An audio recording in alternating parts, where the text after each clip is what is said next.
नमस्ते। आज बात करते हैं एक ऐसी अदृश्य शक्ति की जो हमारे पूरे ब्रह्मांड को एक साथ जोड़कर रखती है। जी हाँ, हम बात कर रहे हैं गुरुत्वाकर्षण की। ये वो फोर्स है जो हमें जमीन पर टिकाए रखता है और ग्रहों को आसमान में। अब जरा एक बात सोचिए, क्या होगा अगर ये फोर्स, ये ताकत सिर्फ सिर्फ 5 सेकंड के लिए अचानक बंद हो जाए? सुनने में ये सवाल शायद अजीब लगे, पर इसका जवाब काफी चौंकाने वाला है। तो सबसे पहले दिमाग में यही आता है कि हम सब हवा में तैरने लगेंगे, है ना? फिल्मों की तरह। लेकिन असलियत इससे कहीं ज्यादा भयानक और विनाशकारी होगी। देखिए, ग्रेविटी के बिना भी धरती तो अपनी धुरी पर घूमती रहेगी। इसका मतलब ये हुआ कि हर वो चीज जो जमीन से बंधी नहीं है, मतलब हम, हमारी गाड़ियां, इमारतें, सब कुछ लगभग 1600 किलोमीटर प्रति घंटे की रफ्तार से सीधे स्पेस में उड़ जाएगा। और ये तो सिर्फ शुरुआत होगी। हमारा वायुमंडल, हमारे समंदर, हवा में जो ऑक्सीजन है, सब कुछ स्पेस में बिखर जाएगा। मतलब कुछ ही सेकंड्स में जिंदगी जैसी हम जानते हैं पूरी तरह खत्म हो जाएगी। तो ये तो साफ है कि इस फोर्स के बिना गुजारा नहीं है। पर आखिर ये अदृश्य शक्ति है क्या? चलिए समझते हैं कि ग्रेविटी असल में काम कैसे करती है, जो हमारे लिए इतनी जरूरी है। एकदम आसान भाषा में कहें तो ग्रेविटी वो खिंचाव है जो किसी भी दो चीजों के बीच होता है जिनमें मास यानी द्रव्यमान हो। हर चीज, यहां तक कि हम सब भी, दूसरी चीजों को अपनी तरफ खींच रहे हैं, और जिस चीज का मास जितना ज्यादा होगा उसका खिंचाव उतना ही जोरदार होगा। और ब्रह्मांड का गोंद वाली बात बिल्कुल सही बैठती है। ग्रेविटी सच में एक यूनिवर्सल ग्लू की तरह है। इसी ने ग्रहों को सूरज के चारों ओर टिका रखा है, तारों को गैलेक्सी में और गैलेक्सीज को क्लस्टर्स में जोड़ रखा है। इसके बिना हमारा यूनिवर्स बस धूल और कणों का एक बिखरा हुआ बादल होता, और कुछ नहीं। हम तो हर पल ग्रेविटी को महसूस करते हैं, भले ही ध्यान न दें। सोचिए, जब हम ग्लास में पानी डालते हैं, वो नीचे ही क्यों जाता है? समंदर में जो लहरें उठती हैं, वो चांद की ग्रेविटी की वजह से हैं। बारिश की बूंदें, वो भी इसी वजह से नीचे गिरती हैं। अरे, हम जो जमीन पर चल पा रहे हैं ना, वो भी इसी की बदौलत है। ग्रेविटी के बारे में आज हम जो कुछ भी जानते हैं वो सदियों की मेहनत का नतीजा है। और इस कहानी की शुरुआत होती है एक पेड़ से गिरे एक सेब से। लेकिन न्यूटन से भी पहले थे गैलीलियो। उन्होंने उस जमाने की एक बहुत बड़ी गलतफहमी को तोड़ा कि भारी चीजें हल्की चीजों से ज्यादा तेजी से गिरती हैं। उन्होंने अपने एक्सपेरिमेंट से यह साबित किया कि अगर हवा के असर को हटा दें तो हर चीज एक ही रफ्तार से नीचे गिरती है। ये एक बहुत बड़ी, एक क्रांतिकारी सोच थी जिसने आगे की खोज के लिए रास्ता बनाया। और फिर आते हैं न्यूटन। कहते हैं कि एक दिन जब उन्होंने एक सेब को पेड़ से गिरते देखा तो उनके दिमाग में बिजली सी कौन थी। उन्होंने सोचा कि जिस फोर्स ने सेब को नीचे खींचा, क्या वही फोर्स चांद को भी पृथ्वी के चारों ओर नहीं घुमा रहा होगा? और बस यही सोच न्यूटन के मशहूर लॉ ऑफ यूनिवर्सल ग्रेविटेशन का बेस बनी।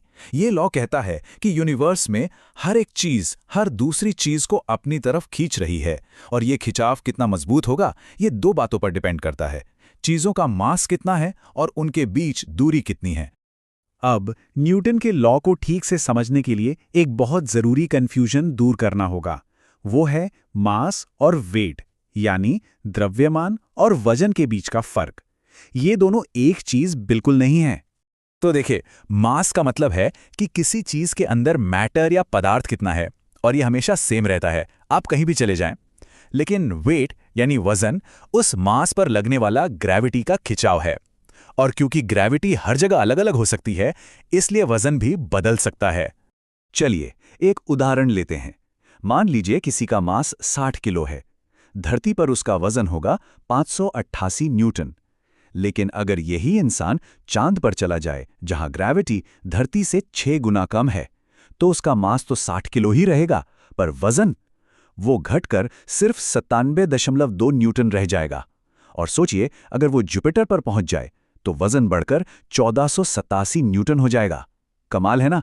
तो जो फोर्स सेब को नीचे गिराता है और हमें हमारा वजन देता है, वही फोर्स ग्रहों और चांद को अपनी अपनी ऑर्बिट में भी घुमा रहा है। तो ये कॉस्मिक डांस, ये ब्रह्मांडीय नृत्य आखिर काम कैसे करता है? चलिए देखते हैं। अक्सर लोगों को लगता है कि स्पेस में एस्ट्रोनॉट्स इसलिए तैरते हैं क्योंकि वहां ग्रेविटी ही नहीं है। पर यह बात बिल्कुल गलत है। सच तो यह है कि वो और उनका स्पेसशिप दोनों ही लगातार धरती की तरफ गिर रहे होते हैं। और इसी लगातार गिरने की हालत को फ्री फॉल कहते हैं, जो हमें भारहीनता या वेटलेसनेस जैसा महसूस होता है।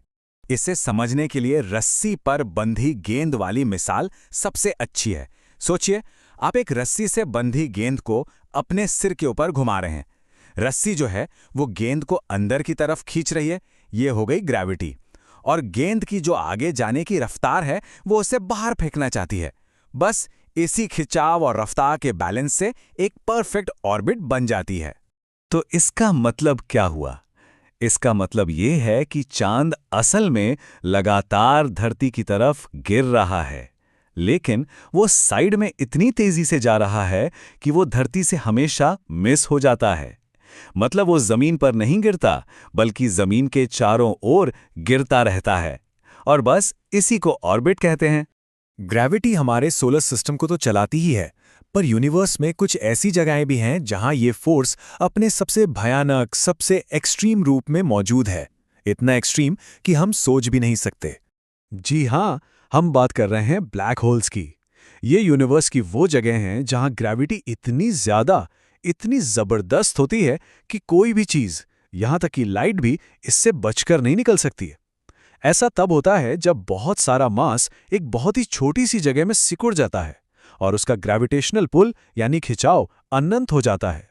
तो एक सेब को गिराने से लेकर ग्रहों को घुमाने और ब्लैक होल्स बनाने तक, ग्रेविटी यकीनन यूनिवर्स की सबसे जरूरी शक्तियों में से एक है। ये वो गोंद है जो हमें और हर चीज को एक साथ जोड़े हुए है। लेकिन आज भी इसके अंदर इतने राज छुपे हैं जो साइंटिस्ट को भी हैरान करते हैं। सोचने वाली बात है ना?